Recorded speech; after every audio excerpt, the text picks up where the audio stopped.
porque ya tenemos en imágenes al grupo de trabajo de Relaciones Exteriores con su presidenta María del Carmen Alba Prieto. Canciller de la República, César Landa, también se ubica en la sala para poder de inmediato iniciar esta sesión.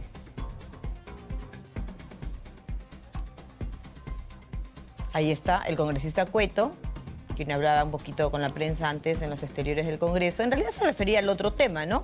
Al tema del sobrino del presidente de la República y a la presunción de un documento de DNI falso.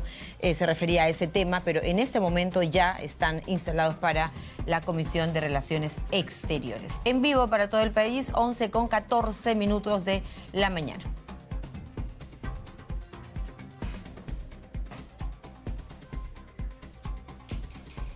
Muy bien, amigos, vamos a escuchar en tan solo segundos que la presidenta da inicio a la sesión presencial del día de hoy. Intuimos que no están todos, ¿no?, los integrantes de este grupo de trabajo. Es una semana de representación nacional también. Recordemos cómo nos lo citaba anteriormente Yuli Guevara. Secretaria Técnica, sírvase dar lectura al oficio de invitación, por favor. Bien, gracias. Oficio 367-2022-2023-CRR-MAC de fecha 23 de septiembre de 2022. Señor César Rodrigo Landa Arroyo, Ministro de Relaciones Exteriores, presente. De mi mayor consideración. Tengo el agrado de dirigirme a usted a fin de comunicarle que en la primera sesión extraordinaria de la Comisión de Relaciones Exteriores, realizada el 23 de septiembre del año en curso, se aprobó por unanimidad que concurra a la tercera sesión ordinaria a efectuarse el lunes 26 de septiembre de 2022 a horas 11 a.m. en la Sala Grau del Palacio Legislativo, a fin de que se sirva a informar respecto a los lineamientos de nuestra política exterior y a la vez absuelva las interrogantes planteadas por los congresistas miembros que paso a detallar. A. Congresista Diego Bazán Calderón, en el ámbito de competencia de política exterior. Punto 1. Uno de los objetivos estratégicos del Ministerio de Relaciones Exteriores es fomentar la lucha contra la corrupción. ¿Qué tratados se vienen promoviendo para lograr acuerdos de extradición con otros estados? Punto 2. ¿Qué acuerdos o tratados internacionales se vienen promoviendo para lograr la integración económica con los países de América Latina? Punto 3. ¿En qué estado se encuentra el proceso de incorporación en calidad de miembro a la Organización para la Cooperación y el Desarrollo Económicos? ¿En qué aspectos el Congreso de la República puede coadyuvar a dicho propósito? Siguiente. En el ámbito de competencia de relaciones internacionales. Numeral 4. ¿Qué acciones viene realizando el Grupo de Lima para cumplir con su misión expuesta en la Declaración de Lima, que es la defensa del orden democrático internacional? Punto 5. ¿Cuál es la posición política del Perú con respecto a la situación política de estados como Venezuela, Nicaragua o Cuba? Siguiente. En el ámbito de competencia de cooperación internacional. Punto 6. En el ámbito de cooperación internacional es importante fortalecer los lazos particularmente con países fronterizos. En tal sentido, ¿qué políticas se vienen formulando, además de los gabinetes binacionales, para fortalecer la cooperación con los referidos países? Siguiente. Congresistas Silvana Robles Araujo y Nilbardo Tello Montes. Punto número 7. Informar sobre la relación actual respecto a la República Árabe Saharaui Democrática. Congresista José Cueto Acerbi, numeral punto 8. En su condición de ministro de Relaciones Exteriores, ¿cuál es la posición con respecto al evidente alineamiento político del gobierno del Perú al eje de La Habana, Caracas y del socialismo al siglo XXI? Numeral 9. ¿Los compromisos y relaciones políticas con el gobierno mexicano incluyen políticas o compromisos con la organización y o con los principios del organismo internacional llamado Grupo de Puebla? Numeral 10. En el año 2021, el exmandatario Evo Morales evidenció una actitud de intromisión e injerencia inaceptable y que viola las normas fundamentales de las Cartas de Naciones Unidas y de la OEA. Incluso convocando a una segunda cumbre del RUNASUR, prevista a celebrarse en Cusco los días 20 y 21 de diciembre pasado, con indicios de que el exmandatario boliviano pretendía desmembrar al Perú, otorgando a Bolivia una salida soberana al Pacífico y así conformar una nación aymara como extensión territorial bolivariana, para fundar una América plurinacional. ¿Cuál es su opinión al respecto? Y si en su gestión se tiene previsto aplicar una política específica para impedir que, durante los próximos meses, que Evo Morales pretenda volver a ejecutar una intromisión en asuntos internos del Perú. Numeral 11.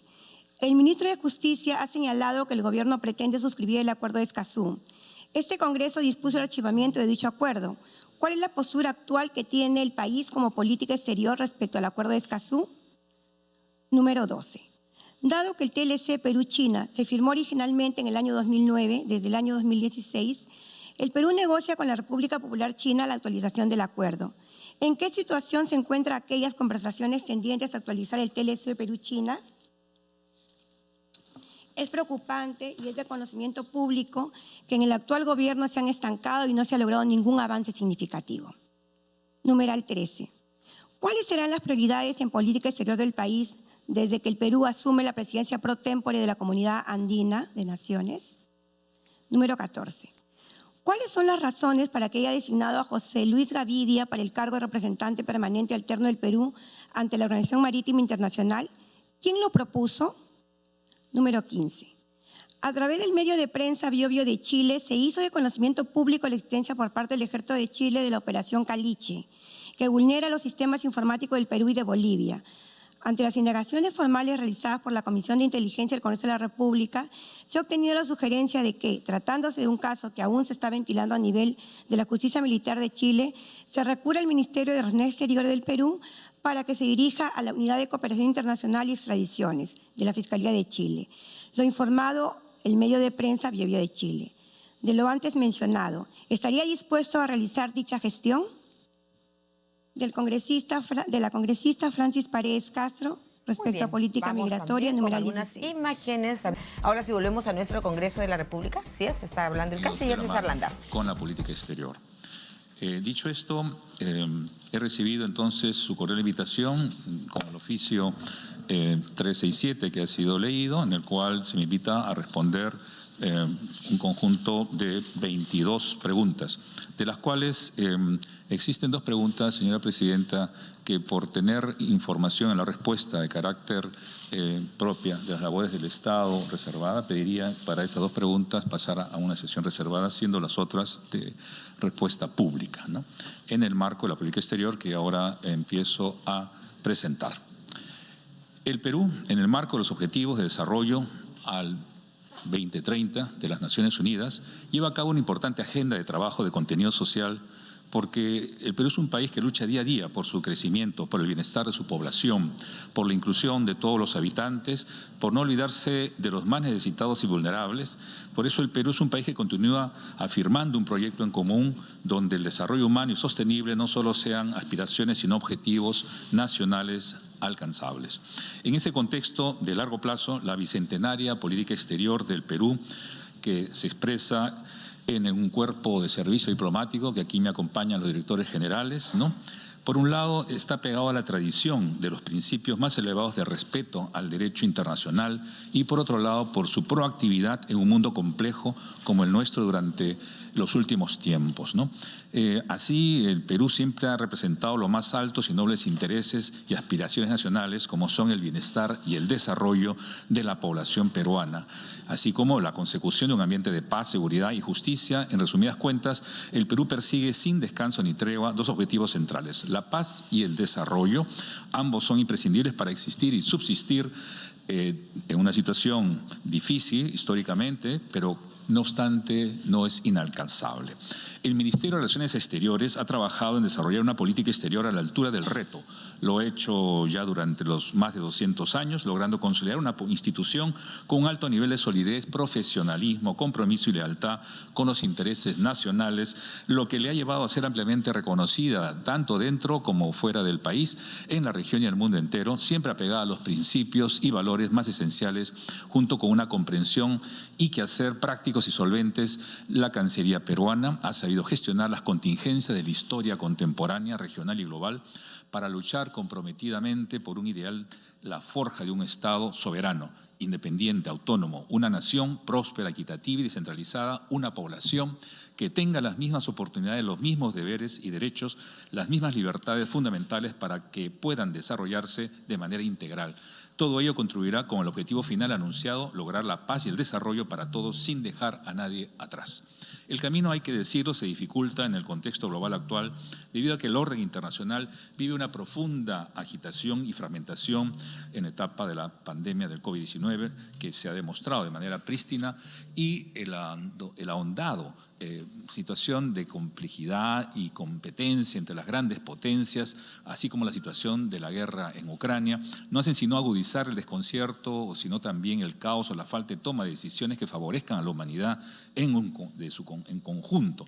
Observamos por eso que hay diversos actores y entidades globales que cuestionan a veces la base de la convivencia, del derecho internacional, de los mínimos necesarios para la comprensión y todo intento de lograr la paz y el desarrollo. El mundo en el que vivimos se caracteriza además por otros rasgos de incertidumbre y desconcierto. Lo observamos a través de la continua existencia de desafíos globales que afectan a todos los países por igual y que son, sin lugar a dudas, sistémicos, problemas sistémicos y recurrentes. Hablamos, por ejemplo, la pobreza, la desigualdad, la exclusión, la injusticia.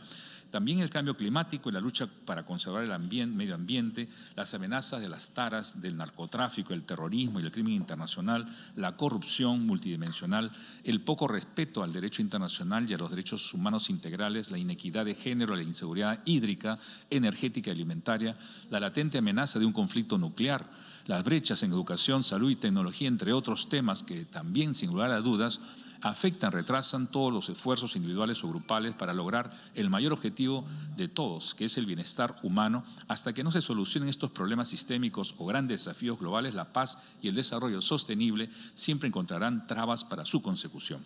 No obstante, ante este panorama podemos formular la siguiente pregunta. ¿El mundo está en capacidad de soportar y de luchar contra las más pandemias, más guerras, más pobreza, más fragmentación y menos diálogo? El año 2022 nos viene demostrando que el mundo necesita más que nunca recordar los valores consagrados en la Carta de las Naciones Unidas, practicar la tolerancia y la cooperación, promover el desarrollo y convivir en un ambiente de paz para promover el desarrollo al respeto. Me permito brindar a esta comisión algunos apuntes sobre lo que viene realizando nuestro país para sobrellevar esta realidad internacional tan áspera. El Ministerio de Relaciones Exteriores, en medio de este reordenamiento internacional, continúa insistiendo en la senda del compromiso, de la vocación y el trabajo arduo para mantener una posición propositiva de diálogo, comprensión y cooperación en beneficio de nuestros intereses. El Perú posee una serie de rasgos intrínsecos que lo ubican en una posición desde la que puede contribuir con la región y el mundo, tanto en la lucha contra los desafíos globales como en la búsqueda de la paz y el desarrollo. El nuestro es un país con una profunda vocación democrática y se encuentra firmemente comprometido con la institucionalidad del sistema democrático, con la separación de poderes, con el Estado de Derecho, con el servicio público honesto y con una acción efectiva contra la desigualdad y la discriminación. El Perú se haya comprometido con el diálogo, la búsqueda de la paz, la cooperación, la solidaridad, el apego al multilateralismo y al sistema de las Naciones Unidas, así como al respeto al derecho internacional, a los derechos humanos, a los principios básicos del orden y convivencia, como aquellos también contenidos en la Carta de las Naciones Unidas y que se refieren a la solución pacífica de las controversias y el respeto a la soberanía de los países. De esta forma podremos sumar esfuerzos para lograr que la paz y la seguridad, los derechos humanos integrales y el desarrollo sostenible sean realmente universales y tangibles, aunque para ello todos los actores globales, grandes, medianos y pequeños, debemos ser capaces de recuperar la capacidad de diálogo y de negociación, lo que supone efectuar concesiones. Se debe comprender que lo más importante es encontrar los puntos en común en los que nos identifiquemos todos, sin ideología, sin discriminación entre países y estados, sin erigir posiciones extremas, sino que puedan ser mixtas, híbridas, tomando lo bueno y funcional de cada visión y proposición. Es la única fórmula para conciliar acciones concretas y transformadoras frente a los graves problemas que el mundo afronta de manera colectiva. Únicamente con el concurso de todos los demás países en vías de desarrollo y las potencias se podrá afrontar los desafíos globales como la pobreza, la exclusión y el cambio climático. Si estos asuntos no son resueltos, el mundo no saldrá del círculo vicioso de tensión y conflicto al que parece se ha acostumbrado. En ese sentido, desde una perspectiva realista y pragmática, pero asentada en los principios básicos de respeto a la ley y la vida humana, el Perú viene realizando todos los esfuerzos posibles para ejecutar una política exterior multilateral y no alineada, basada en el diálogo y en la adopción de soluciones comunes. El Perú asigna, consecuentemente, la máxima importancia a la Agenda 2030 de Naciones Unidas para el Desarrollo Sostenible, ya que esta representa una guía de decisión y acción innovadora y de alcance universal, con la que la comunidad internacional se ha comprometido a erradicar la pobreza en todas sus formas y dimensiones, así como en atender de manera prioritaria a los grupos sociales más relegados y vulnerables, como son los pueblos indígenas, los adultos mayores, las mujeres y los jóvenes, las personas con discapacidad, los migrantes, los trabajadores informales y las minorías étnico-culturales. El mundo seguirá en crisis si es que cada país no puede llegar a garantizar servicios básicos mínimos e indispensables como la educación y la salud, así como el trabajo decente y revertir las brechas sociales. En la consecución de estos objetivos, la Cancillería continúa trabajando con solidez y eficiencia desde que el Perú iniciara su tercer siglo de vida republicana. En medio de este contexto internacional incierto, se debe buscar una recuperación sostenida y resiliente que se base en la ejecución efectiva de los derechos humanos integrales de nuestra población, lo que pasa por consolidar una educación inclusiva y de calidad para todos, que contribuya a formar ciudadanos inculcados con valores y principios y que ofrezcan una alternativa